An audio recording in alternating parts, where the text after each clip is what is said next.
Is tanking getting out of control in the NBA? Is load management way overused? Let me know in the comments. Let's go.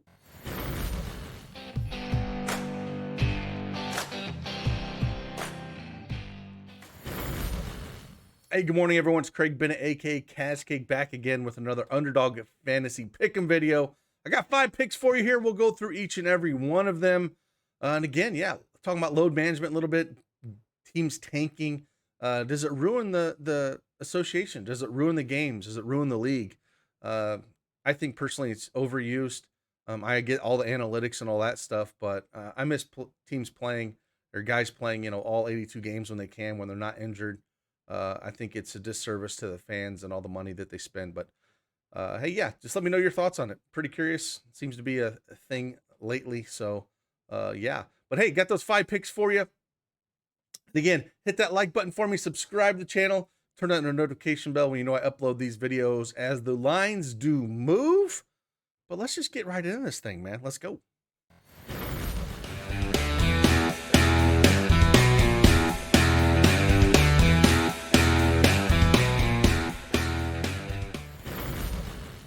All right, as you can tell, I have the UnderdogFantasy.com desktop version up here. They have a sweet mobile app you can download as well.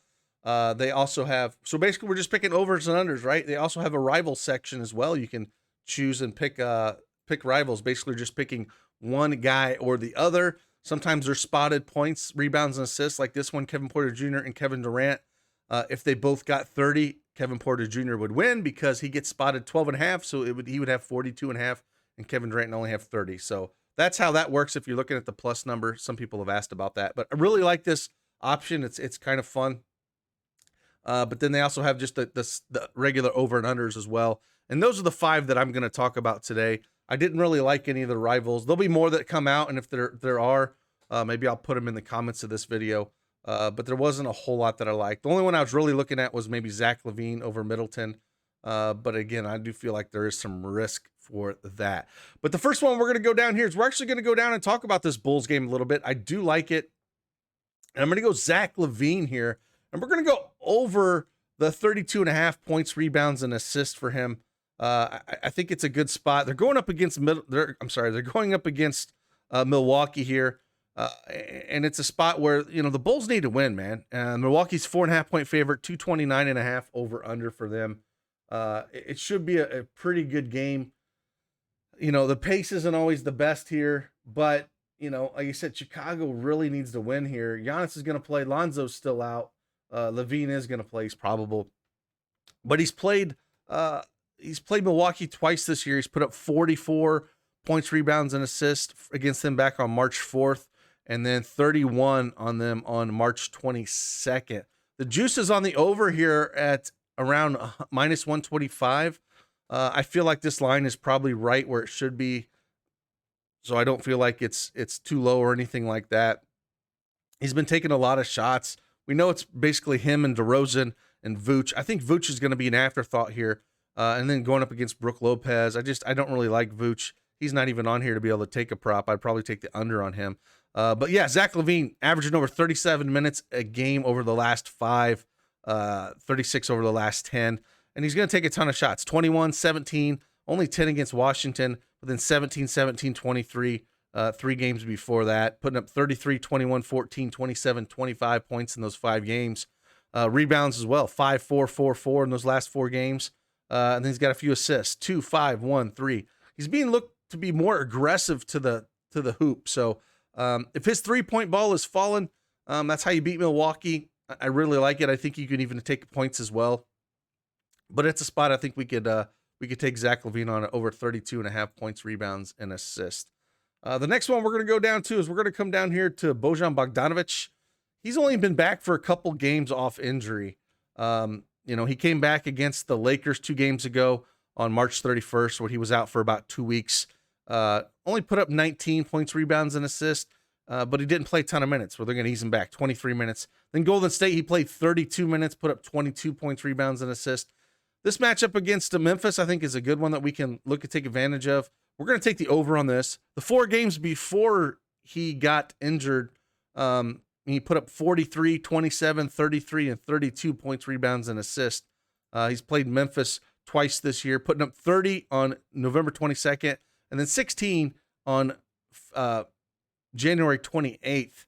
But they need to get him going as well, going into the playoffs. And, these guys that are coming off injury, they got to get their shots. They got to get, comfortable. And he's put up pretty good field goals over his last 5 games. He's probably going to see around 15 shots this game. Memphis is without John Morant, but they got a lot of the other guys that are back. Desmond Bane's going to play.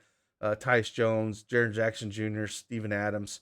Utah's favored by 5.5 here at the 221.5 over under. So it's not going to be like a super fast game. But Bojan gets a lot of his stuff from the points, right? He could clear 23.5 points, rebounds, and assists by points alone. Does get a few rebounds, does get a few assists, but majority of his stuff is going to come through points. So we're going to go the over on 23.5 points for him. Then the other 3 we're going to talk about, I talked about them in the early video, and I just like them that much. I'm going to go right back to them. So if you watch that early video, we're going to go right back to those guys. And one of the lines is even lower. But Jalen Green, we're going to go over 20. Actually, this one, I like 2 of them here. I like the over 24.5 points, and I like the over and 3-pointers as well. So we didn't have that one up over at Price Pick, so I couldn't take that one. But I think here, actually, we're going to go over 3.5 3-pointers for Jalen Green here. I think you could take either one of them if you wanted to take the over 24.5 points or over 3.5 3-pointers made. He's going to take a bunch of these. I kind of like the over 3.5 3-pointers made here. In the last 6 games, he's went over this, making 5, 6, 6, 6, 6, and 4. The juice is on the over here to minus 125. He's playing 37 minutes a game over his last 5, taking a ton of 3-pointers, 8, 14, 14, 15, 11, and 10. So he's taking a massive amount. So the 3.5 seems a little low. I think that number should probably be 4.5, honestly. So we're going to take that over here for Jalen Green. I wish they had it this morning over on Price Picks, but they do have it here on Underdog, and we can take advantage of that. So we're going to take the over 3.5 3-pointers for Jalen Green. And if you want to take the over 24.5 points, I like either one of them. I'd mix and match these guys because you can't play them together in the same line. Again, the next one we're going to go to is the same one, and the line's actually lower over here. And it's Kyrie Irving over 26.5 points here. Price Picks, it was 27.5. I kind of talked about the reasoning why I liked the over here. They just got to get his shot going, right? Houston's ranked 30th in points allowed, 30th in field goal percentage allowed, 30th in point guard defense. Yes, they're massive favorites. He could hit this line by halftime, and he needs to because he shot so bad.